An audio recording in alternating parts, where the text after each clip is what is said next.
안녕하세요. 닥터공 헤어라인 의원 원장 공기환입니다. 오늘 말씀드릴 내용은 정수리 탈모를 어떻게 해결할 것인가, 그 해결법에 대해서 간략히 말씀드리고자 합니다.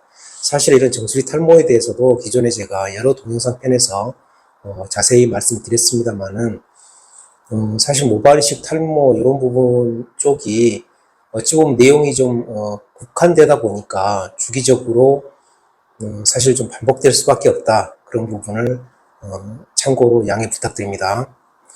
여담입니다만은 참고로 저는 이제 한문철의 블랙박스 같은 걸 보면 뭐 TV든 인터넷이든 간에 그분이 참 부러운 게, 그분은 사실 블랙박스 가지고 이제 이리저런 말씀을 하시는데, 블랙박스란 게 뭐 본인이 이제 만든 게 아니고 전국의 여러분들이 그분한테 이제 보내준 걸 가지고 편집한 거니까, 야, 이게 콘텐츠에 대한 걱정은 정말 없겠구나.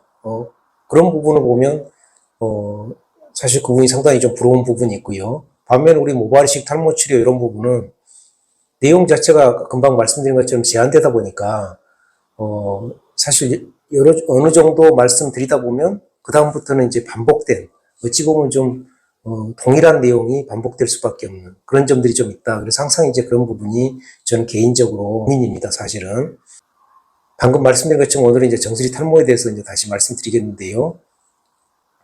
사실 정수리 탈모를 해결하기 위해서는 가장 중요한 첫걸음이 전문가가 먼저 정확히 검사 및 진찰을 하는 겁니다. 사실 탈모 같은 경우는 무슨 뭐 피검사하고 이런 게 아니라 일반적으로 이제 전문가가 확대경을 끼고 정확히 보는 거죠. 시각적으로 보는 게 가장 중요한 검사 방법이 되겠습니다. 그래서 정수리가 이제 비어 보인다, 휑해 보인다 이렇게 이제 됐을 때 오시는 거 보면 보통은 이제 그때도 제가 말씀드린 것처럼 세 가지 중에 일반적으로 한 가지인데요.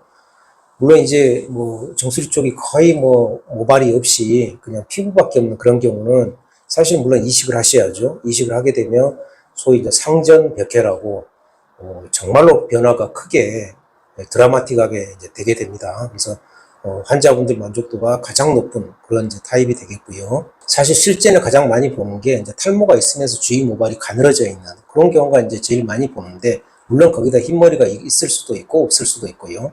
그때도 말씀드린 것처럼 뭐 가늘어져 있고 흰머리 이런 게 다 비어 보이는 하나의 요소들이기 때문에 우리가 모발이식 같은 경우는 이제 사실 탈모가 있는 부위에 심는 게 모발이식이니까요. 그런 경우 이제 이식을 해놔도 뭔가 좀 만족스럽지가 않죠. 그래서 그런 경우 반드시 이식 후에 관리를 꾸준히 받으셔야 됩니다. 대표적인 게 이제 물론 탈모약 복용은 반드시 하셔야 되고요. 거기다 탈모 치료를 같이 받는 게 일반적으로 좋습니다.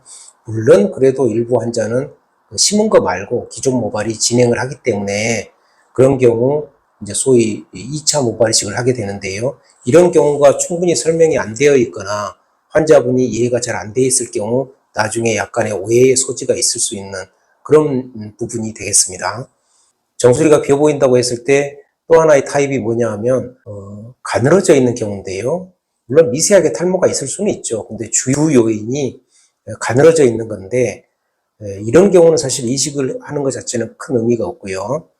바로 탈모약과 탈모 치료를 하셔야 됩니다. 그래서 기존에 전반적으로 가늘어져 있는 모발들을 굵게 만들어야 이제 소위 우리가 원하는 그런 결과를 얻게 되는 거죠. 그래서 정수리 탈모 같은 경우는 우리가 비어 보인다, 휑해 보인다고 해서 무조건 이식을 하는 건 아니고, 항상 그 전문가가 정확히 그러니까 진찰을 하고, 거기에 따라서 이제 치료를 하셔야 되고, 그냥 비어 보인다고 해서 적당히 막 심고 이래서는 만족스러운 결과를 절대 얻을 수 없는 부분이 바로 정수리 탈모가 되겠습니다. 오늘은 정수리 탈모에 대해서 기존에도 물론 몇 번 말씀드렸습니다만 오늘 다시 한번 또 간략히 말씀드렸습니다. 감사합니다.